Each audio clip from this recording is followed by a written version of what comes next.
love it when successful people tell us exactly what to do in order to realize our own success in life. And that's what happened when I read this article from Sweetwater, which is a audio visual tech gear magazine, and they had this article recently in it by this woman named Lizzy Hale of Halestorm. She's a rocker. I don't think I've ever heard of her, but this article was super good and I had to share it with you because it's got a lot of timeless tips on how to become successful in whatever you want to do, right? The principles are the same. The steps to take are the exact same, whether you're a rock star or a business person or you want health and fitness, whatever you're doing, the 6 steps are exactly the same. And I love getting steps from people who have actually walked those steps because they have the best experience. I mean, everyone is, at a certain place on the path towards success, but it's just super cool when someone puts it in such great words. That's why I had to share this article with you. So there are 4 main ideas that I want to share with you in this video. The first is that she talks about without failure, you will not be prepared for success. And I thought that was so awesome because I kind of think that failure, it kind of packs the foundation really well for us to build the business or lifestyle that we want, right? It makes us have a really solid foundation because when I think of failing in any myriad of ways on my own journey, right, of creating digital content business, a media style business built around courses and consulting, etc., there's a lot of pitfalls and there's a lot of days when it really sucks and there's a lot of things that don't work and things that I've failed at, right? And every day is kind of a dance with failure in a manner of speaking. But I really think that failure packs that foundation so that you can build upon that. That's the first takeaway that I want to share with you. Without failure, you will not be prepared for success. I think it's sometimes overlooked in our world because we all just want to succeed right away. But I think deep down, our higher wisdom knows that we need to weather a few storms to kind of harden us, so to speak, so that we can support a bigger vision for our lives. The second thing I want to share with you is, I love this one. She says, if you don't know what you don't want to be, you'll never become the person you do want to be. I love that. Because, on this channel, I talk a lot about self-concept and the power of being, right? You're a human being, and being is your superpower, and being is a dynamic, ongoing process where you're always deciding who you want to be, who and what you want to be. And knowing what you don't want to be is super important to knowing what you do want to be. That's all we can do, right, is assess situations. Because we don't know what we don't know, right? We don't know something until we know what we don't want, right? So I thought that was super insightful. So what do you not want to be? It's easier to make a list of what you don't want in life, right? And what you don't want to be, what you don't want to have, than it is oftentimes to make a list of what you do want. But in making that list of what you don't want, which you probably have a whole list already, right, of things you don't want in a business standpoint, from a business stance, or from a lifestyle stance, whatever. And then that list of what you don't want actually makes the list that you do want, helps you write the list that you do want. So they are interconnected and they rely upon one another. The third takeaway I wanted to share with you is, she said that you have to say yes to adventure and put yourself out there. Play anywhere and everywhere you can. So she's talking about playing in bowling alleys and cafes and funny little venues. But in the beginning, when no one is listening, you have to go and play anywhere that you can.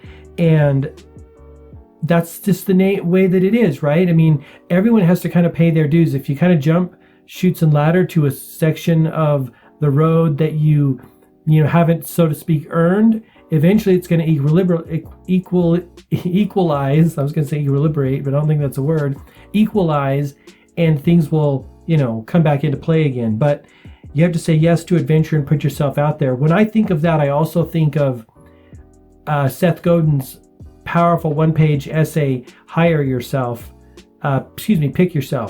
Pick Yourself. It's super awesome. If you don't have it yet, you can find it by Googling Seth Godin Pick Yourself, or that's one of the essays that I've already got the link in there to the downloads when you sign up to my email list, and also get tools for conscious creators. Those tools are really about helping you create the things you want to create in your life, pushing past the resistance, understanding what you do want to create. I meet a lot of people on my journey that don't know what they want to do with their life and don't know what business they want to start or how they want to make a bigger impact in the world or express themselves. And I have developed specific questions, again, from my own experience and doing this for many, many years, talking with a lot of people, and tools and processes to help them discover what they should do. Because honestly, there's an infinite number of things you should do with your life.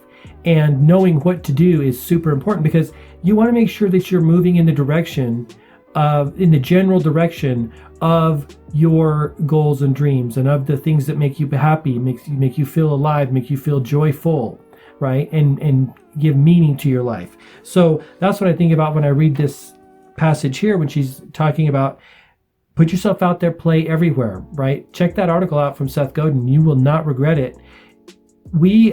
I think, especially my generation and prior generations, were raised in this kind of like, will you pick me? Do I have an opportunity? We're trying to get something from someone, right? Some gatekeeper, so to speak. That's just not the way it is anymore. Like we all have a vehicle to express ourselves and make an impact and speak our truth into the world.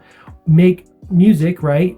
YouTube is a place you can put your music up there. You can put your music on Spotify. You can put anything you want anywhere. Like, you don't need anyone's permission. But I think a lot of people, myself included, are still purging that out of our consciousness. Like, oh, is this okay? Like, should I be doing this? I mean, what are people going to think? I mean, do I have permission to do this? Sure, you have permission to do it. Right? This is the time of creators. Actually, I think all of the human experience, as far back as you can go, is always a time for creators. We are creators, but it's always getting better and better for creators to express themselves, and not only express themselves, because you could sing to no one, say 50, 60 years ago, but look at it this way.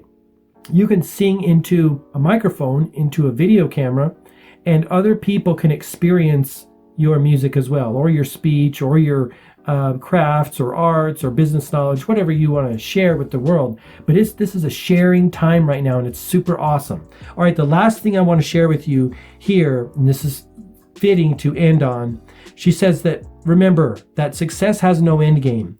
It's just a series of mile markers on a lifelong highway. Super critical, super critical. It never ends until we actually die, and then, close that chapter on that book. But I just wanted to share with you the article is how to succeed in music, but it could be written how to succeed in anything. So I hope you enjoyed this video. If you did, please give me a thumbs up. That would be super awesome. Subscribe to the channel for more videos like this. Also episodes of Enhancing the Human Experience podcast and Big Ideas, which is my newest and favorite series, where I talk about big ideas from popular books and essays and lectures and videos, all designed to help you save time and money so that you can get the nuggets you need right away and start being a more conscious creator in your business and your life. Thanks so much for watching. Until next time, all the best, health, wealth, and success. Bye-bye.